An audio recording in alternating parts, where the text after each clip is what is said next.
দোলে চ দোলগোবিন্দ, চাপে চ মধুসূদন, রথে চ বামনম দিষ্ট, পুনর্জন্ম ন বিদ্যতে। ভগবানকে তিন জায়গায় যদি কেউ দর্শন করে তাহলে তার আর পুনর্জন্ম হয় না। দেখি, দোলে চ দোলগোবিন্দ, কেউ যখন ভগবানকে দোলনা অবস্থায় দেখে যে ভগবান রাধারানীর সাথে এক দোলনায় দুলছে।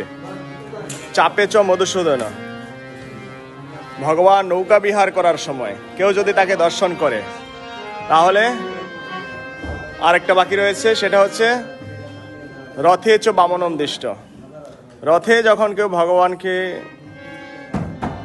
উপবেশন করা অবস্থায় দেখে যে রথে উপবেশন করেছে, সেই তিন জায়গায় ভগবানকে দর্শন করার ফলে তাকে আর এই জড়জগতে ফিরে আসতে হয় না, পুনর্জন্ম ন বিদ্যতে। আজকে আমাদের বিশেষ সৌভাগ্য রয়েছে ভগবানকে নৌকা বিহার করার সময় দর্শন করার। নৌকা বিহার হবে আমাদের মন্দিরে, সিঙ্গাপুর জগন্নাথ মন্দির, 13 কাপ রোড। আপনারা যারা রুমে রয়েছেন এখনো, তারা কৃপা করে তাড়াতাড়ি চলে আসুন। এই বিশেষ সৌভাগ্য আজকে মনে হয় না সিঙ্গাপুরে এর আগে হয়েছে জগন্নাথ মন্দিরে। যারা সেই সৌভাগ্য অর্জন করতে চান তারা কৃপা করে তাড়াতাড়ি চলে আসুন। হরে কৃষ্ণ।